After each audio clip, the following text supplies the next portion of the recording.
Assalamualaikum warahmatullahi wabarakatuh. Alhamdulillah hamdan katsiran tayyiban mubarakan hamdan yuafi ni'amahu wa yukafi'u mazidah.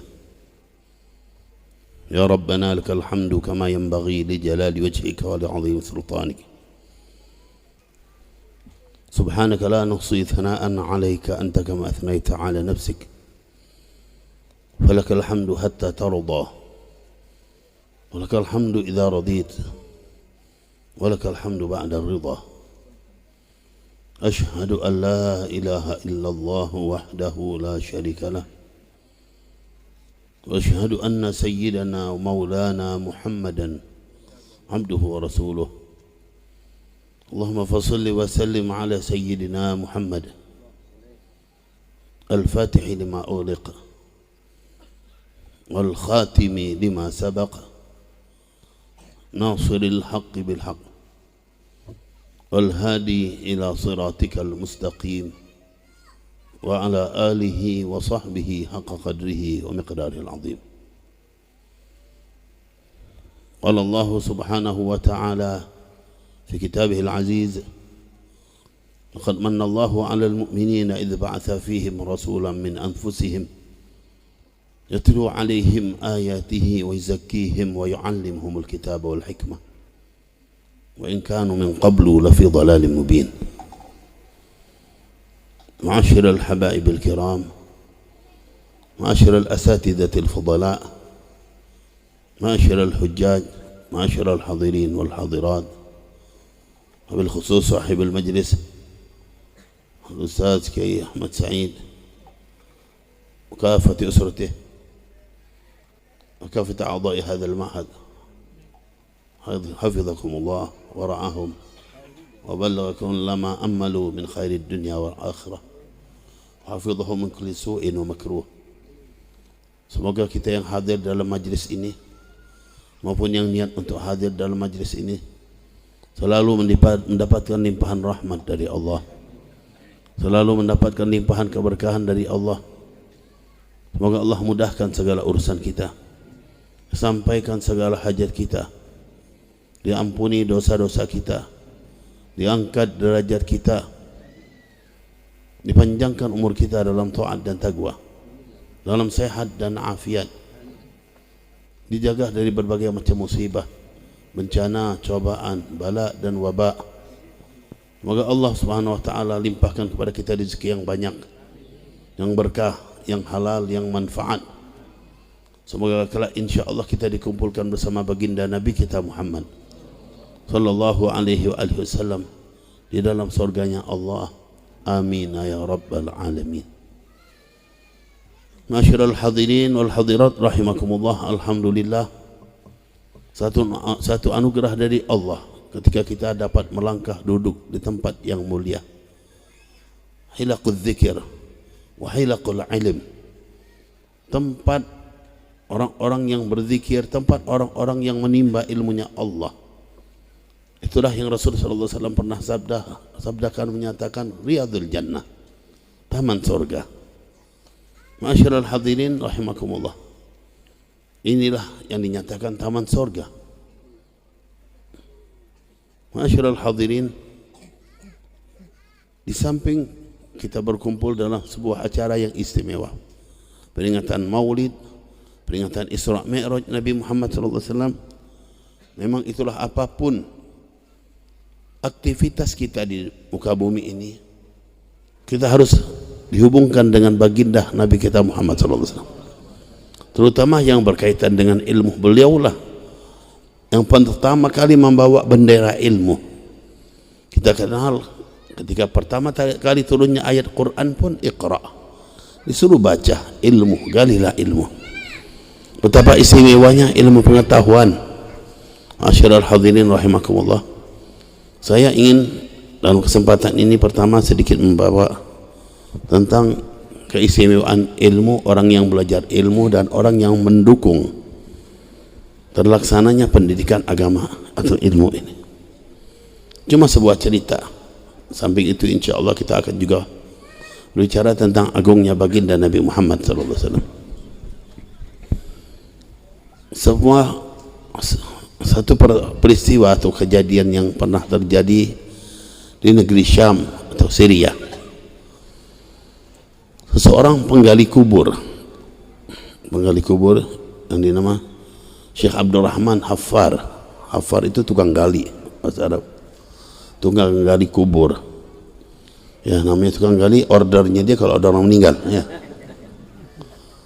Suatu hari ada ibu-ibu datang, ibu-ibu pesan minta digalikan sebuah lubang ya. Kerjaan ini nggak mau tanya siapa yang bakal dikubur, nggak tanya dia minta dia gali.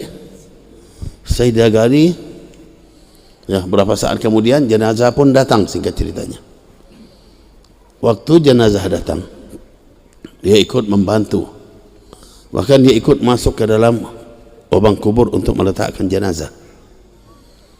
Subhanallah, ketika dia berada di dalam, tidak lama kemudian Allah bukakan hijab sehingga dia melihat suasana yang beda. Dia melihat cahaya yang terang benderang. Cahaya itu begitu hebat. Di saat itu beliau berada di satu tempat yang indah. Tiba-tiba datang malaikat dengan 2 kudanya, datang untuk menjemput jenazah ini. Jenazah ini dijemput, mau dibawa. Semuanya dalam keadaan yang indah, yang luar biasa, yang menarik. Semuanya menggembirakan. Namun Syekh Abdurrahman Haffar ketika itu beliau tidak mampu melihat keadaan seperti itu. Dia tidak mampu sehingga dia terjatuh pingsan. Tadinya orang ngurusin satu jenazah, jadi urusan nambah, ngurusin orang pingsan lagi ya. Ya diangkat, diselesaikan, dibantu, udah. Perkuburan pun selesai. Dia baru sadar. Ketika dia sadar, dia mencari ibu-ibu yang pesan untuk digalikan kubur tersebut. Ibu itu juga katanya ikut, cuma dari kejauhan, nggak mendekat dengan perkuburan, tapi dia dari kejauhan dia memantau anak. Itu ada yang dikubur itu rupanya anaknya, nanti kita ketahui. Dia lihat kemudian dia pulang. Ini Syekh Haffar bangun mencari, ibu itu sudah tidak ada lagi. Karena dia pengen tahu apa yang dilakukan oleh jenazah ini sampai mendapatkan keistimewaan yang luar biasa.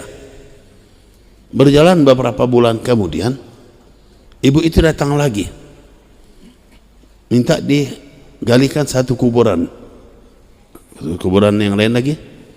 Subhanallah, dia lakukan itu.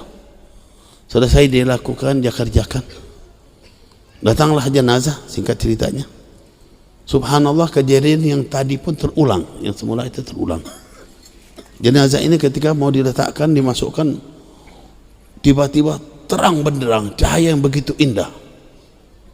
Dia seakan-akan berada di taman yang begitu luar biasa, cakepnya, bagusnya. Ada malaikat juga yang menjemput jenazah ini, mau dibawa ke tempat yang lebih indah lagi. Di saat yang kedua kali ini, Allah berikan kekuatan untuknya sehingga dia menyaksikan dan dia tidak jatuh pingsan. Sehingga selesai penguburan semuanya, dia ikut terbawa dengan keadaan begitu. Dia naik, selesai semua, dia mencari ibu itu. Dia lihat ibu itu masih ada, langsung dia kejar.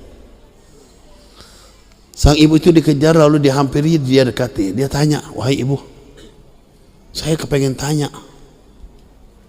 Kata ibu itu, jangan ganggu saya dalam musibah.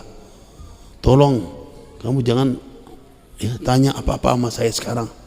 Saya dalam duka, dalam kesedihan. Syekh Abdurrahman ini bilang, tolong wahai ibu, saya akan minta sedikit saja agar kau jawab pertanyaan-pertanyaan saya. Apa yang kau ingin tanyakan? Yang pertama, saya kepengen tahu yang meninggal ini siapa? Dia nyatakan, itu anakku. Yang sebelum itu pun anakku. Oh, anak ibu dua-duanya yang meninggal. Wahai ibu, sebetulnya apa kerjanya anak ini? Anak ibu yang pertama itu kerjanya apa? Dia nyatakan yang pertama itu kerjanya dia belajar ilmu agama, belajar sama para guru-guru. Di saat dia belajar, ya datanglah ajalnya, dia meninggal dunia. Di saat itu rupanya dia mendapatkan keberuntungan yang enggak. Yang kedua dia kerja. Pekerjaannya apa? Ya tukang kayu, bikin apa saja yang dibentuk dari bahan-bahan kayu. Tapi dialah yang membantu untuk adiknya bisa sekolah, bisa belajar.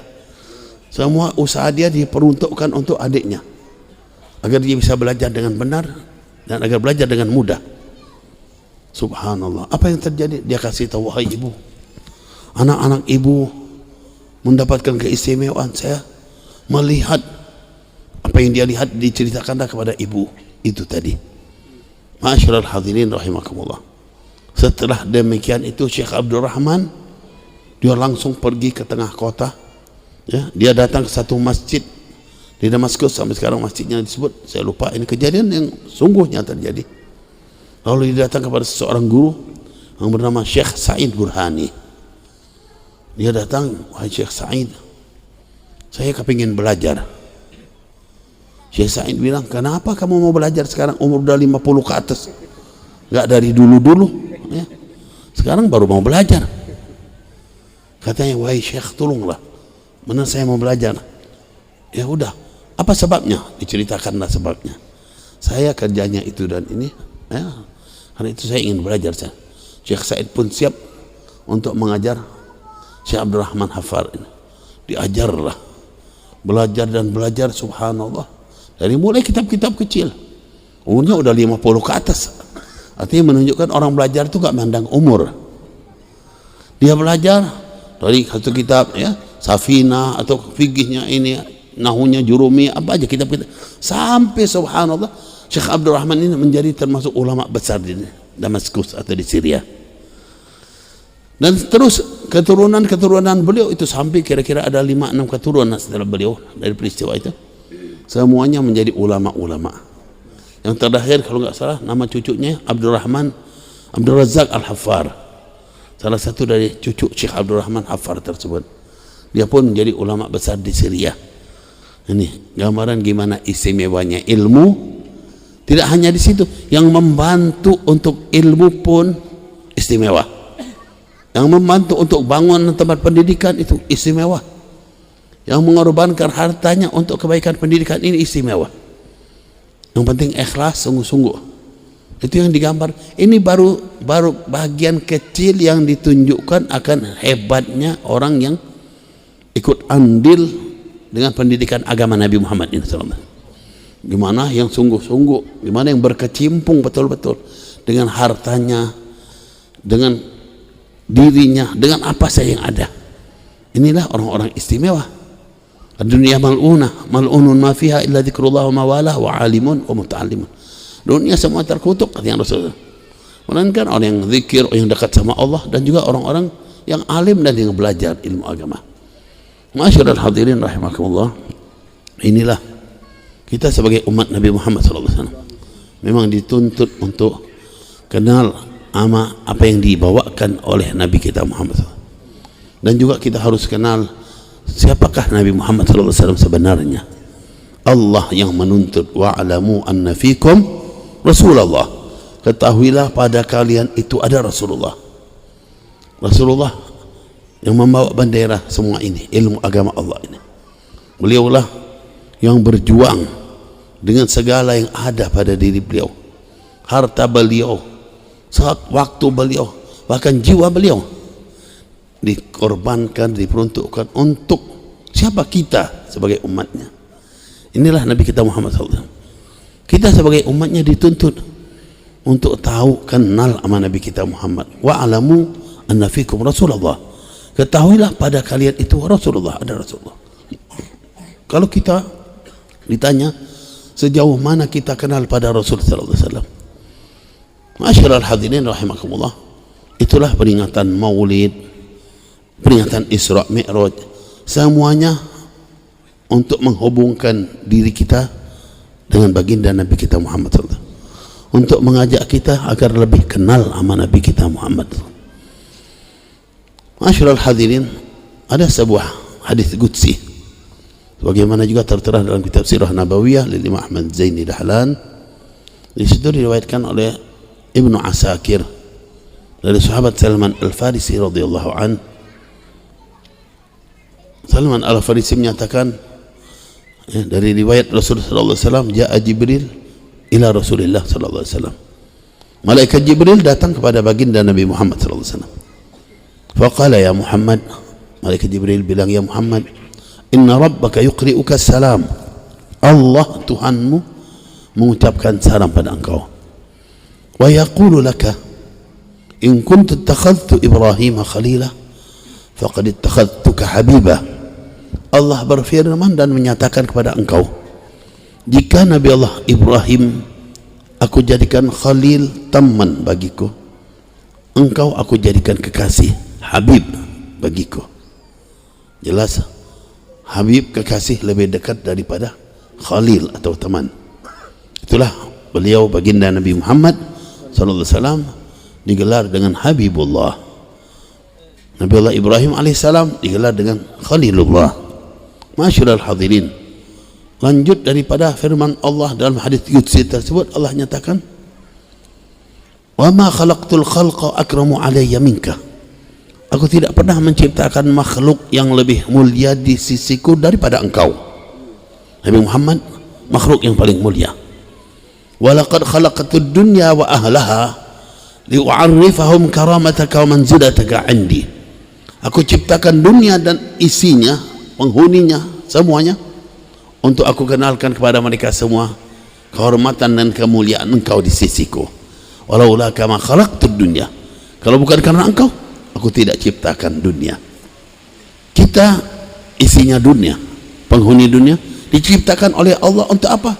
Seperti yang dinyatakan dalam hadis qudsi ini, untuk agar kita kenal sama baginda Nabi kita Muhammad sallallahu alaihi wasallam. Beliau pernah bersabda menyatakan, ma baina samai wal ardi syai'un illa ya'lamu anni rasulullah. Tidak ada sesuatu antara langit dan bumi melainkan sesuatu itu kenal aku Rasulullah. Illa usatul insi wal jin, melainkan yang tukang maksiat dari manusia ataupun bangsa jin. Yang tukang maksiat itu berarti yang tidak kenal sama baginda Nabi kita Muhammad sallallahu alaihi wasallam. Beliau nyatakan segala sesuatu kenal sama Nabi kita Muhammad. Bebatuan, pepohonan, benda-benda mati, apapun jenis, hewan-hewan, semuanya kenal sama baginda Nabi Muhammad sallallahu alaihi wasallam. Pakaian yang kita pakai pun kenal sama Nabi kita Muhammad. Kendaraan yang kita pakai, rumah yang kita duduki, semua kenal sama Nabi Muhammad. Itu sebagaimana sabda beliau. Sekarang yang perlu kita lihat sejauh mana ya dekatnya kita atau hubungan kita dengan baginda Nabi Muhammad SAW dibanding dari makhluk-makhluk yang lain tersebut. Kalau di masa beliau seperti batu saja, bukan hanya kenal sama Nabi Muhammad, batu pun ingin adanya komunikasi sama Nabi kita Muhammad. Itulah ketika beliau berjalan suatu hari di pinggir kota Mekah, tiba-tiba ada batu yang menyatakan, Assalamualaikum ya Rasulullah, Assalamualaikum ya Nabi Allah. Batu ngucapin salam sama Nabi kita Muhammad. Batu tahu sama Nabi Muhammad.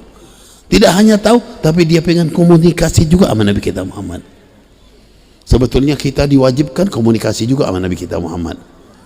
Setiap hari kita komunikasi.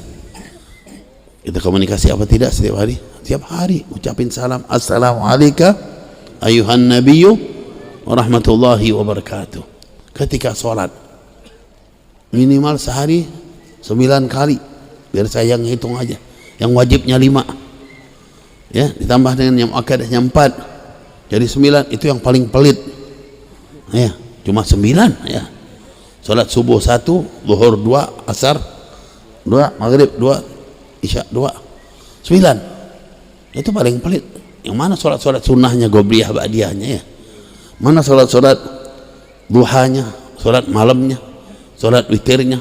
Artinya kalau kita gabung, berapa kali kita ngucapin salam sama Nabi kita Muhammad. Dari mulai yang wajibnya dan yang sunnah-sunnahnya, kita dituntut untuk ada komunikasi sama baginda Nabi kita Muhammad SAW. Masyarul hadirin rahimakumullah. Enggak cukup di situ. Itulah para ulama kita, para salihin kita, para asrafun saleh. Mereka kumpulkan kita lagi bersama-sama agar ingat lagi, komunikasi lagi sama Nabi kita Muhammad dengan acara-acara serupa ini. Ketika asyraqal kita ucapkan, ya Nabi salam alaika, ya Rasul salam alaika, ya Habib salam alaika, salawatullah alaika. Berapa kali kita ngucapin salam di kala itu? Tadi kita asyaraqal, kira-kira berapa kali kita ucapkan? Lumayan. Yang jadi masalah, kita ngucapin salam sama Nabi kita Muhammad. Assalamualaikum, salam pada engkau, ada bersama kita. Wa alamu anna fikum, pada kalian Rasulullah. Tapi ketika kita ngucapin salam, kita kebayang apa tidak beliau itu ada bersama kita? Atau pikiran beliau itu ada di kota Madinah, beliau atau ada di alam barzakh, di alam kuburnya. Allah nyatakan ada bersama kita, dan beliau pun menyatakan beliau jawab setiap salam kita. Dalam hadis riwayat Abi Dawud dari sahabat Abi Hurairah radhiyallahu anhu, dia nyatakan qala Rasulullah sallallahu alaihi wasallam, ma min ahadin yusallimu alayya illa raddallahu alayya ruhi hatta arudda alaihi salam. Tidak seseorang ngucapin salam kepadaku melainkan Allah kembalikan ruhku kepadaku sehingga aku jawab salam orang tersebut. Setiap kita ucapkan salam pada baginda Nabi Muhammad SAW, beliau jawab salam kita. Kira-kira kadang-kadang nggak jawabnya. Orang waktu ngucapin aja banyak yang nggak hadir. Ya, waktu ngucapin salam, ingat nggak kita lagi ngucapin salam sama Nabi Muhammad? Sadar nggak kita lagi ngucapin salam sama Nabi kita Muhammad? Tadi waktu asyaraqal ya Nabi salam, kebayang nggak lagi ya Rasulullah saya ngucapin salam beliau itu ada bersama kita? Apa atau pikirannya ke sana kemari? Lagi sholat, assalamualaikum ayuhan nabi rahmatullahi wabarakatuh, kebayang nggak kita lagi ngucapin salam sama Nabi kita Muhammad yang ada bersama kita? Atau pikirannya lagi kemana-mana? Kadang-kadang nggak tahu sudah assalamualaikum warahmatullahi, udah salam aja sholatnya selesai. Ini yang jadi masalah. Kenapa? Kalau seandainya komunikasi ini benar-benar terwujud dari hati kita, dari jiwa kita, kita mendapat jaminan Allah aman, tenteram, tidak akan dapat musibah. Wa makan Allah li'adzibahum anta fihim. Allah enggak bakal turunkan musibah, azab, cobaan, bala kalau Nabi Muhammad ada pada mereka.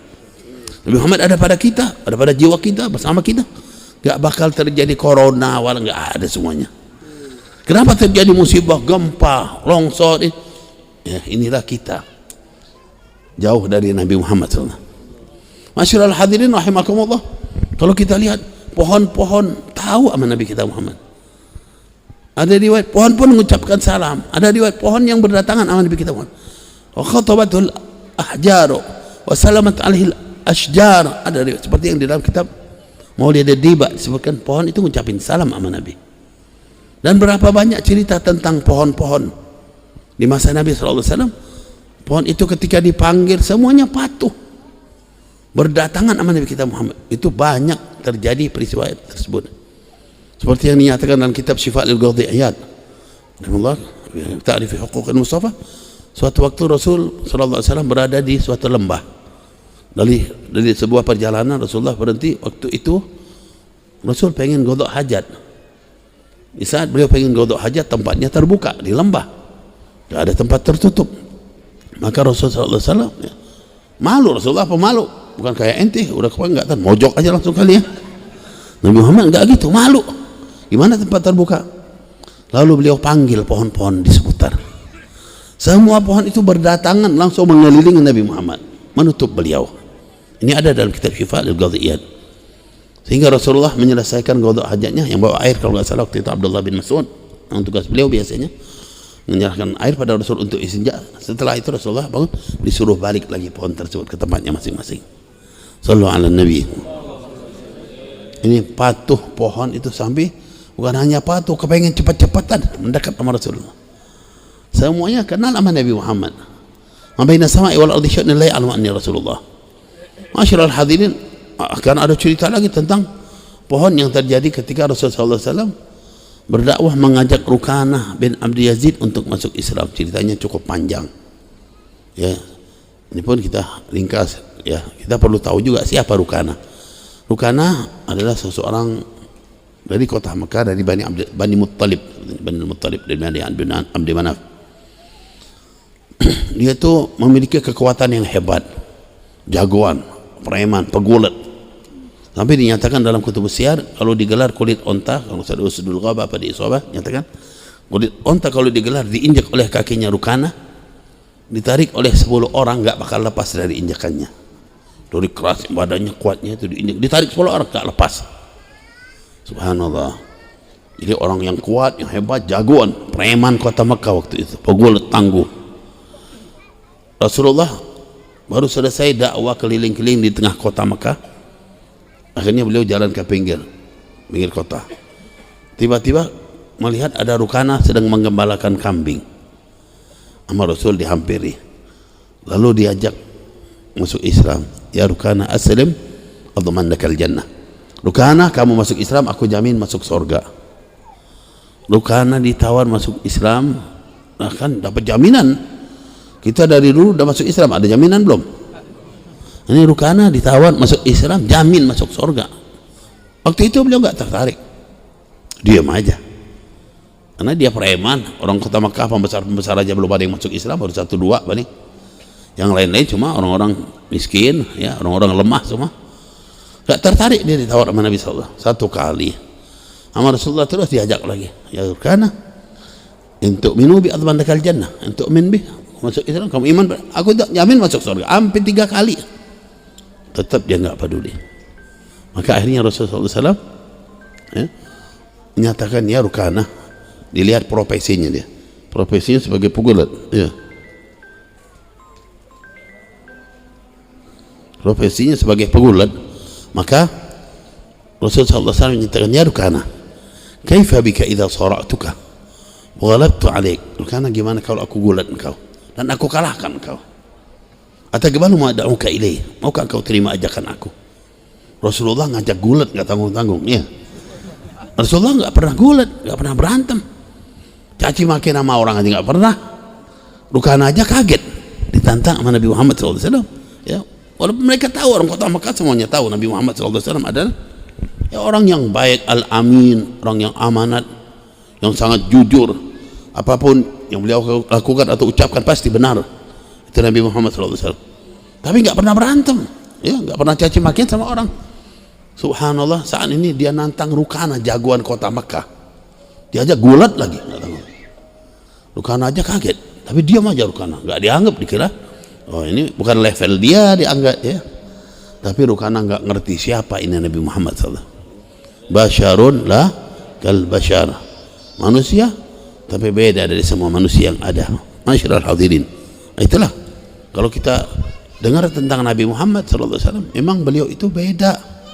Tangan beliau, Anas bin Malik radhiyallahu cerita, tangannya Nabi Muhammad itu gimana? Kana alyanu minal harir wa abradu minats thalaj. Tangannya Nabi Muhammad itu lebih halus dari sutra, lebih dingin dari salju, dari es. Jadi tangannya beliau itu dingin, halus. Kalau disentuh itu enak banget, ya. Kalau kesentuh dadanya orang kafir itu hilang kafirnya. Itu fakta banyak, dan ada sahabat, ya, seperti apa, Amr bin Fudail, waktu tangan Rasul menyentuh dada beliau, Fudalah, waktu tersentuh tangannya Nabi Muhammad di dadanya, tadinya dia mau membunuh Nabi, disentuh oleh Nabi tangan beliau di dadanya Fudalah, subhanallah, langsung aja biar berbalik cinta sama Nabi Muhammad, dan terasa adem, dingin itu merasuk ke dalam. Sampai berapa puluh tahun setelah itu beliau mau meninggal dunia, cerita sama anak-anaknya, dada saya dulu pernah disentuh telapak tangannya Nabi SAW, sampai saat ini masih adem, puluhan tahun itu. Yang jadi masalah kalau udah tangan dingin lembut, kira-kira kuat apa enggak? Biasanya itu tanda orang nggak kuat biasanya. Tapi inilah Nabi Muhammad SAW beda. Basyarun lah, sallu ala nabi.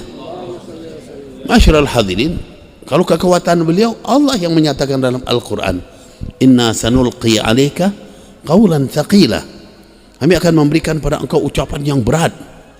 Allah menyatakan memang berat. Al-Quran itu, wahyu itu ketika turun beratnya luar biasa. Lau anzalna hadzal qur'ana ala jabalin la ra'aitahu khashi'an mutasaddian min khasyatillah. Kalau diturunkan gunung, Al-Quran, gunung hancur, lebur, buyar, ya, dengan takutnya pada Allah. Yang jelas berat menyatakan Al-Quran itu.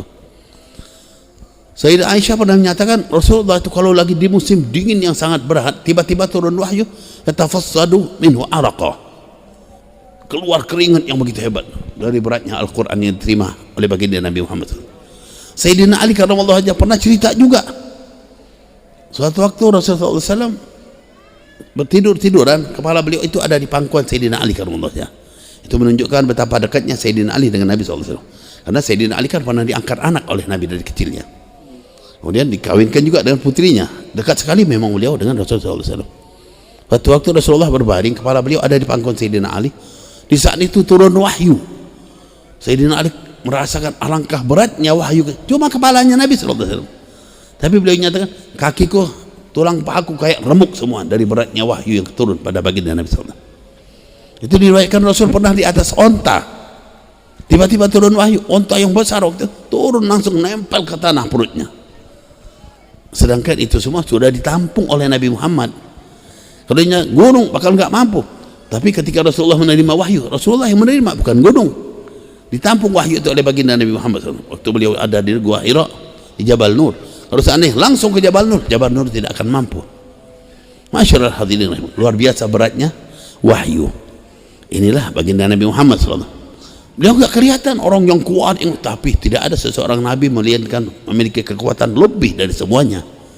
Nabi Allah Musa alaihissalam kita sering dengan ya, ketika beliau membantu orang dari Israel juga menghadapi kelompok Fir'aun itu lagi berantem, dibela, ditarik kera bajunya, meninggal. Ya. Nabi Allah Musa nggak ngerasa itu kuat, tapi bagi orang lain ya kencang luar biasa, ditarik, meninggal langsung dari kencangnya tarikannya. Fawakazahu Musa faqadha alaih, tarik ini langsung meninggal. Al-Quran yang cerita menunjukkan kuatnya Nabi Musa alaihissalam, para anbiya semuanya kuat.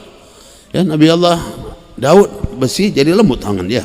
Gimana kalau kepala orang ini gitu ini ya? Itu intinya semua nabi para rasul itu kuat mereka. Nabi Muhammad SAW ya udah pimpinannya. Aqwahum, sempurna segalanya ada pada Nabi Muhammad, kesempurnaan segalanya pada Nabi Muhammad SAW. Itulah ketika beliau menantang Rukana mengabaikan, ditantang lagi 2-3 kali, sampai 3 kali marah Rukana, marah, ayo katanya, kata Rasulullah, gum idan, bangun kalau gitu, bangun, langsung dia ingin ngebanting Nabi SAW. Rukana pegang ingin bantu, tapi dia nggak mampu membanting Rasul, malah dia yang terpental tergelinding. Sudah tergelinding, Rasulullah katakan, aufi biwa'dika ya Rukana, tepati janjimu.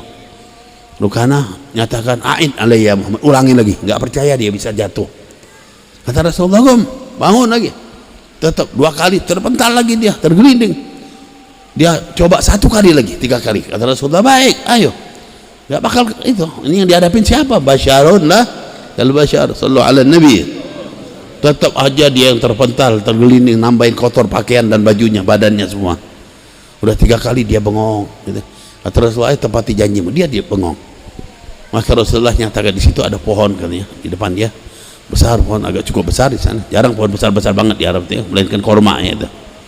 Rasulullah nyatakan ada pohon, ya Rukana, araita tilka syajarah in da'utuha ta'ti ilaih afatu'minu bi. Rukana, kamu lihat ada pohon, kalau aku panggil dia datang padaku, maukah engkau beriman padaku? Dia nyatakan, ud'uha ya Muhammad, panggil oleh Nabi. Pohon itu kanan kiri ke depan ke belakang dia cabut dari akarnya, lalu dia datang di hadapan Rasul, pakai miring lagi pohon itu. Sudah miring, dia tegak lurus lagi. Kata Rukana, murha antarji', suruh balik lagi katanya. Suruh balik kata dia. Kata Rasulullah, baik, suruh balik lagi pohon itu ke tempatnya. Ulama menyatakan seandainya Rukana tidak meminta pohon itu kembali lagi ke tempatnya, ila yaumil qiyamah, sampai hari kiamat orang masuk ke kota Makkah bakal lihat pohon itu. Tapi karena diminta oleh Rukana untuk balik lagi, dan ya hiduplah 2-3 tahun kemudian dia mati. Masyaallah hadirin rahimakumullah, itulah pohon datang patuh sama Nabi kita Muhammad. Ja'at li da'watil ashjaru sajidatan tamshi ilaihi ala saqin bilaqad. Pohon datang sujud di hadapan Nabi. Katanya siapa? Imam Al-Busiri dalam Burdah. Dalam Burdah yang kita sering baca, beliau cerita tentang pohon ini yang menjadi masalah kita.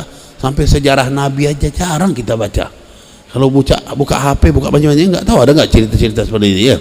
Masih banyak lagi cerita yang perlu kita tahu tentang Nabi kita Muhammad. Untuk apa kita baca? Biar kita cinta, biar kita gandrung sama Nabi kita Muhammad, biar tahu Nabi Muhammad itu manusia yang paling istimewa, yang luar biasa. Karena kita jauh, jarang, ini kemana antara kita dan beliau. Masyaallah hadirin rahimakumullah, banyak lagi nanti kalau saya bawakan nggak cukup sampai malam, nanti besok lagi nggak cukup ya, karena banyaknya cerita Nabi kita Muhammad SAW. Sedikit aja udah kita mengatakan luar biasa. Gimana kalau ya kita lihat, dan itulah Nabi Muhammad memiliki kedudukan yang nggak ada tara bandingnya. Habis-habis beliau itu, dan ya sebetulnya saya sering juga bawa banyak cerita tentang hewan-hewan baik itu onta, keledai, sampai kambing, semuanya ada cerita. Biawak, ya, sampai di antaranya serigala, itu semua ada cerita tentang Nabi Muhammad. Gimana hewan-hewan itu di hadapan Nabi Muhammad SAW, di mana mereka dengan Nabi Muhammad SAW. Ya, sebagai penutup saya bawa satu cerita tentang serigala. Serigala yang menyebabkan Salamah bin Al-Aqwa masuk Islam. Ada riwayat memang bukan Salamah, orang lain yang masuk Islam oleh serigala. Ada beberapa orang yang disebutkan dalam sejarah, tapi ulama menyatakan mungkin saja itu bisa terjadi pada beberapa orang. Salamah juga ada ceritanya, dan sebulan-sebulan disebut beberapa orang, ada ceritanya masing-masing. Kita kembali kepada cerita Salamah yang cukup masyhur. Salamah bin Al-Aqwa itu lagi menggembalakan kambingnya di satu tempat, di satu lembah tidak begitu jauh dari kota Madinah. Dia penggembala, nggak ada urusan sama orang, ada agama, ada apa nggak tahu nih, ya. Subhanallah, suatu hari lagi menggembalakan kambingnya, tiba-tiba ada serigala langsung mencaplok seekor kambingnya dari ujung. Kan orang sana kalau menggembalakan kambing bukan 3-4 ekor, ya. Yang pernah di sana tahu, saya juga tahu, banyak orang sana 100, 200, 300, ada yang ribuan bahkan, ya. Baik itu di kota Mekah, di Hadramut, di mana di Arab banyak kalau menggembalakan kambing, ya. Nggak kayak kita 10 ekor udah banyak gitu, ya. Sana sampai ratusan ekor. Itulah waktu perang Hunain itu, Rasulullah dapat, ya, hasil dari peperangan tuh ratusan ribu ekor, ya. Berapa banyak, satu orang dibagi 1000 ekor sebulan, 1000. Wajar orangnya dapatnya banyak, ya. Itu intinya. Salamah bin Al-Aqwa dia lagi menggembalakan kambing, tiba-tiba seekor kambingnya dicaplok, dibawa oleh serigala. Beliau ini memiliki kelebihan bisa lari cepat, bahkan dinyatakan larinya Salamah bisa mengejar larinya kuda bisa dikejar. Ini sahabat Nabi semuanya istimewa, sallallahu alaihi Nabi. Allah tunjukkan beliau itu sangat istimewa, sampai sahabatnya pun hebat-hebat gitu. Jadi waktu itu kambingnya dibawa oleh serigala, beliau ambil kayu dikejar serigala. Sampai di hadapan dia, serigala itu langsung melepaskan kambing tersebut dan dia mundur hampir berucap, atamna rizqan razaqanillahu iya, apakah engkau mencegah rezeki yang Allah kasih padaku? Masya Allah, ngomong serigala. Sampai Salamah berkata, ajaban lidzib yatakalam, aneh kok serigala bisa ngomong, katanya. Akhirnya serigala itu ngelanjutin omongan lagi, wa ajabu min hadza, ada yang lebih aneh lagi, kata serigala. Subhanallah, ya, apa yang lebih aneh lagi? Nabiyun wara'a hadzal wadi, ada rajulun wara'a hadzal wadi, orang nabi di belakang lembah ini, yad'u ila Allah, ajak pada fala tu'minu fala tattabi'u, tapi kalian enggak ikut, katanya. Nabi ngajak kepada Allah tapi kalian enggak ikut, katanya. Ini serigala yang ngomong, Pak. Serigala yang jadi kiai sekarang ini, yang ngajak dakwah, enggak. Itulah menunjukkan apa saja untuk Nabi Muhammad itu pada ikut, ya. Sampai di saat itu Salamah semakin aneh bertanya-tanya, aina zakat Nabi, wa aina, dikasih tahu fi Wadi Nakhal fi Yathrib, enggak jauh dari situ. Akhirnya Rukana Salamah bin Al-Aqwa bertanya, kaifa in ji'tu wa man li bi aghnami, bagaimana kalau aku datang, siapa yang ngurusin kambingku, katanya. Kata kambing itu, kata serigala itu, analah, aku yang ngurusin kambing. Subhanallah, serigala jagain kambing, kira-kira amanat enggak, ya? Orang aja, ya, dititip amanat banyak yang hancur, ya. Tapi Salamah percaya banget, ini lain serigala ini kan, dia titip sama serigala. Dia pergi langsung menuju Nabi SAW. Sampai ketemu Nabi langsung diucapkan, asyhadu an la ilaha illallah, asyhadu annaka rasulullah, masuk Islam. Nabi Muhammad tanya apa yang terjadi, gimana, dia jelasin semua. Setelah itu Rasulullah nyatakan, ya Salamah, irji ila ghanami satajidu wafiyah, baliklah ke kambing, kau dapati semuanya utuh, nggak ada satu pun yang dikhianati oleh serigala. Ya Allah, nggak dikhianati oleh serigala, tapi dikhianati oleh orang. Oh, serem, ya. Orang khianat, serigala enggak, gimana ya gitu. Ini terjadi, subhanallah. Pulang Salamah, dia dapati serigala lagi keliling-keliling. Lagi apa? Ya kayak satpam jagain keliling ini. Dijaga kambing itu, keliling dia jagain kambing. Akhirnya diambillah seekor kambingnya, disembelih, lalu dihadiahkan kepada serigala tersebut. Sallallahu alaihi Nabi. Ini semua karena Nabi Muhammad. Nggak ada kelebihan serigala, nggak ada kelebihan siapapun, karena Nabi Muhammad Allah tunjukkan bagaimana hebatnya baginda Nabi kita Muhammad SAW. Serigala aja sampai ikut berkhidmah, mau untuk itu. Kenapa kita tidak sebagai umat Nabi Muhammad? Karena itu bangkitkan hubungan kita sama Nabi kita Muhammad, hidupkan jiwa kita, diri kita untuk menghidupkan ajaran Nabi kita Muhammad. Kalau yang lain aja bisa berdakwah, bisa bergerak untuk Nabi kita Muhammad, kenapa kita tidak bergeraklah untuk kita mendapatkan keberuntungan dunia dan akhirat kita. Ini pun insya Allah akan terus melebar bagi kita, keluarga kita, masyarakat kita, bahkan negeri kita, bagi umat Islam pada umumnya. Amin ya rabbal alamin. Hadza ma aqulu lakum. Wassalamualaikum warahmatullahi wabarakatuh.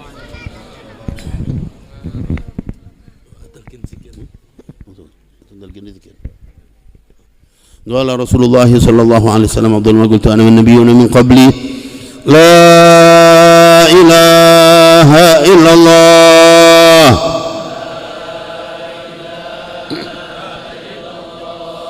لا إله إلا الله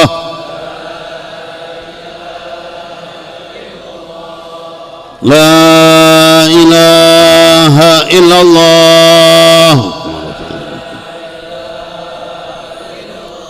محمد رسول الله صلى الله عليه وآله وسلم نتحقن عليها نحيا عليها والإقبال وصلاة الأحوال بلغ الآمال أن الله يغفر الذنوب ويسر ويشفي الكروب ونور القلوب ببلغ المطلوب بجاه النبي المحبوب ويحفظنا من الفتن ما ظهر منها وما بطن ويقضي حاجتنا ومقاصدنا دنيوية وأخروية ويبارك فينا وفي أولادنا وأحبابنا ومن معنا ومن معنا وأن الله يرزقنا وإياه رعاية خاصة وإنها خاصة تيسير وصلاح وأن الله يبارك لنا في رجب شعبان وبلغنا رمضان وبارك لنا فيه وعنا على الصيام والقيام وتلاوة القرآن وأن الله يسعدنا بليلة القدر ليعظم لنا فيها الأجر ويحمينا من كل شر وإثم وزر وأن الله يبلغنا حج بيت الله الحرام بزيارة خير الأنام عليه أفضل الصلاة والسلام في هذا العام كل عام والصحة والعافية والخشوع والتضرع والتذلل والتضرع وأن الله يفقنا كما فق عباد الله الصالحين ويصلح أحوالنا كما أصلح أحوالهم ويسدد ألسنتنا كما سدد ألسنتهم ويهدينا كما هداهم وأن الله يحيينا على محبة حبيبنا الأعظم محمد صلى الله عليه وسلم ويستعملنا على سنته ويتوفانا على ملته ويحشرنا في زمرته ويجعلنا من رفقائه ويوردنا حوضه ويسقينا بيده شريفه ويجمعنا به في الدنيا قبل الآخرة قضة ومناما دائما سمرة وعلى كل نية صالحة ومن سيدنا محمد صلى الله عليه وسلم الصالحون وإلى حضرة النبي محمد صلى الله عليه وسلم الفاتحة.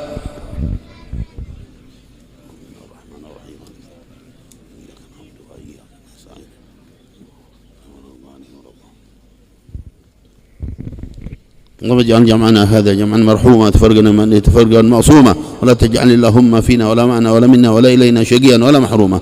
اللهم أرنا الحق حقا وارزقنا اتباعه وأرنا الباطل باطلا وارزقنا اجتنابه. اللهم إنا نسألك إيمانا لا يرتد ونعيما لا ينفد ورفقة نبيك سيدنا محمد صلى الله عليه وسلم في الدنيا والآخرة. ربنا آتنا في الدنيا حسنة في الآخرة حسنة وقنا عذاب النار. صلى الله على سيدنا محمد النبي الأمي وعلى آله وسلم. الحمد لله رب العالمين. قبول يا رب.